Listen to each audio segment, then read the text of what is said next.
પ્રકરણ 1 ભારતમાં બ્રિટિશ સત્તાનો ઉદય. પ્લાસીનું યુદ્ધ. બંગાળમાં સિરાજ ઉદ દૌલાનું શાસન હતું. તેના ઉતાવળિયા સ્વભાવના કારણે રાજ્યમાં તેના કેટલાક વિરોધીઓ હતા. આ સમયમાં બ્રિટિશ ઈસ્ટ ઇન્ડિયા કંપનીએ નવાબની પરવાનગી લીધા વિના કોલકાતામાં રક્ષણના બહાને વેપારી કોઠીઓને ફરતે કિલ્લેબંધી કરી. પરંતુ નવાબ સિરાજ ઉદ દૌલાએ કિલ્લેબંધી તોડી પાડી. આ સમાચાર મદ્રાસ એટલે કે ચેન્નઈ પહોંચતા કોલકાતાની કોઠીએ સહાય કરવા રોબર્ટ ક્લાઇવની આગેવાની નીચે કંપનીનું એક નાનકડું સૈન્ય બંગાળ આવ્યું. ઈસ્ટ ઇન્ડિયા કંપનીનું સૈન્ય શક્તિશાળી હોવા છતાં નવાબના સૈન્યને પરાજય આપવાનું સરળ ન લાગતા રોબર્ટ ક્લાઇવે દગાખોરીનો આશરો લીધો. નવાબને પરાજય આપવા ષડયંત્ર ઘડી કાઢવામાં આવ્યું, જેમાં સેનાપતિ મીર જાફર શેઠ અમીચંદને કાવતરામાં સામેલ કર્યા અને કંપનીએ નવાબ કનડગત કરે છે એવા બહાના નીચે પ્લાસી નામના ગામ પાસેના મેદાનમાં યુદ્ધ જાહેર કર્યું. પ્લાસીનું યુદ્ધ 23 જૂન 1757ના રોજ લડાયું. પ્લાસીનું મેદાન મુર્શિદાબાદ, પશ્ચિમ બંગાળથી આશરે 38 કિલોમીટરના અંતરે આવેલ છે. પૂર્વ યોજના અનુસાર મીર જાફર યુદ્ધમાં નિષ્ફળ રહ્યો. સિરાજ ઉદ દૌલા હારી ગયો. ક્લાઇવના કાવતરાથી પ્લાસીનું યુદ્ધ માત્ર અડધા દિવસમાં જ પૂરું થયું. આ યુદ્ધથી ઈસ્ટ ઇન્ડિયા કંપનીને 24 પરગણાની જાગીર મળી. મીર જાફરને બંગાળનો નવાબ બનાવવામાં આવ્યો. આમ પ્લાસીના યુદ્ધ દ્વારા ભારતમાં કંપની સત્તાનો પાયો 1757માં નંખાયો. બક્સરનું યુદ્ધ. અંગ્રેજોએ મીર જાફરને બંગાળનો નવાબ બનાવી તેની પાસેથી જુદા જુદા બહાના નીચે પુષ્કળ ધન મેળવ્યું અને વધુ અધિકારો મેળવવાની લાલચમાં ઈસ્ટ ઇન્ડિયા કંપનીને મીર જાફરને ખસેડી મીર કાસિમને બંગાળનો નવાબ બનાવ્યો. કંપની માટે મીર કાસિમ તો મીર જાફર કરતાં વધુ મહત્વાકાંક્ષી સાબિત થયો. તેથી મીર કાસિમનો કંપનીને ડર લાગ્યો અને તેથી મીર કાસિમને ઉથલાવી ફરીથી મીર જાફરને નવાબ બનાવ્યો. મીર કાસિમ અવધના નવાબના શરણે ગયો. આ સમયે અવધમાં મુગલ બાદશાહ શાહ આલમ આવ્યો હતો. આથી ત્રણેય સંયુક્ત રીતે કંપનીનો સામનો કરવાનો નિર્ણય કરી કંપની સામે યુદ્ધ જાહેર કર્યું. બક્સર મુકામે સંયુક્ત સેનાની સામે ઈસ્ટ ઇન્ડિયા કંપનીએ યુદ્ધ કર્યું. તારીખ 22 ઓક્ટોબર 1764, જેમાં સંયુક્ત સેનાનો પરાજય થતાં કંપનીને બંગાળ, બિહાર અને ઓરિસ્સાની દીવાની સત્તા મળી. પસાર કર્યો. ઈસવીસન 1773 જે કાયદા પ્રમાણે બંગાળના ગવર્નરને ગવર્નર જનરલ બનાવી કંપનીના વ્યાપારી અને રાજકીય હિતો તથા પ્રવૃત્તિઓને તેના સીધા અંકુશ નીચે મૂક્યા અને તેની નીચે મુંબઈ મદ્રાસના ગવર્નર અને તેની કાઉન્સિલને મૂકવામાં આવી. આ રીતે વોર્ન હેસ્ટિંગ્સ ભારતનો પ્રથમ ગવર્નર જનરલ બન્યો. તેના સમયમાં મરાઠાઓ સાથે પ્રથમ મરાઠા વિગ્રહ અને મૈસૂરના હૈદર અલી સાથે દ્વિતીય મૈસૂર વિગ્રહ થયો. આ બંને સત્તાઓનો એક સાથે સામનો કરતાં ઈસ્ટ ઇન્ડિયા કંપનીની મુશ્કેલીઓ વધી. વોરન હેસ્ટિંગ્સ બાદ ગવર્નર જનરલ તરીકે કોર્નવોલિસ આવ્યો. તેના સમયમાં મૈસૂરના વાઘ તરીકે જાણીતા ટીપુ સુલતાન સાથે ત્રીજો મૈસૂર વિગ્રહ થયો.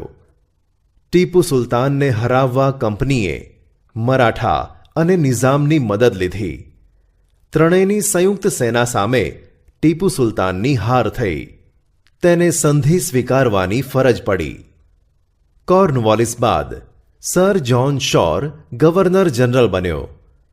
તેણે અપનાવેલી તટસ્થતાની નીતિના કારણે ઈસ્ટ ઇન્ડિયા કંપનીની પ્રતિષ્ઠા એક બાજુ ઘટી તો બીજી બાજુ મરાઠાઓ વધુ શક્તિશાળી બન્યા.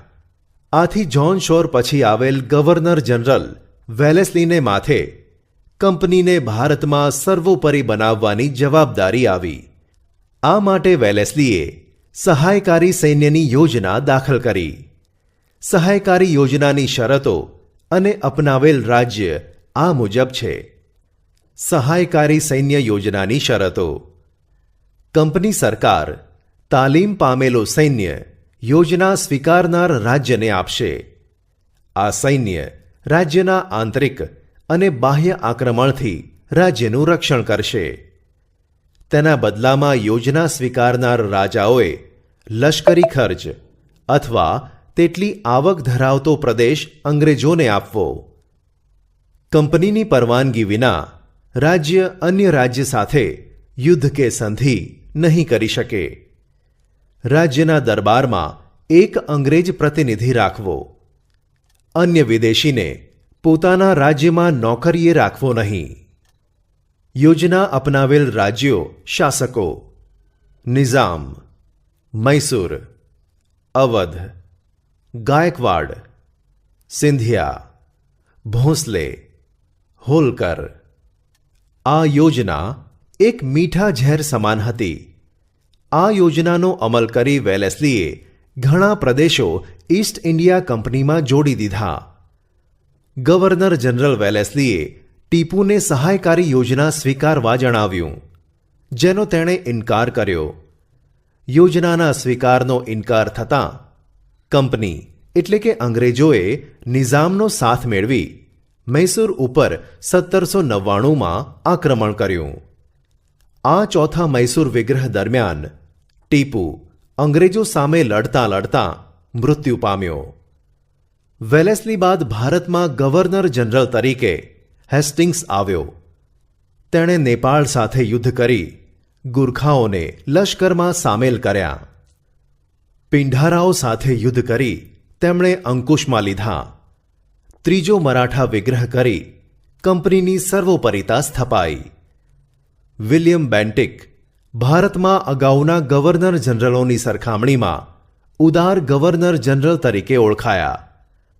અગાઉના ગવર્નર જનરલોએ અપનાવેલી સામ્રાજ્યવાદી નીતિથી રાજ્યોમાં જે અસંતોષ ઊભો થયો હતો તે અસંતોષમાંથી એકતા ઊભી ન થાય તે માટે તેણે ઉદારમતવાદી કાર્યો કર્યા.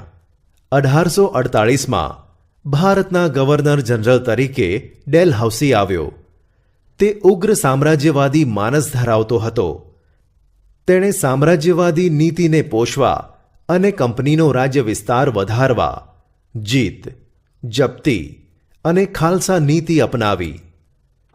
ડેલહાઉસી સામ્રાજ્યવાદીની સાથે સુધારાવાદી પણ હતો.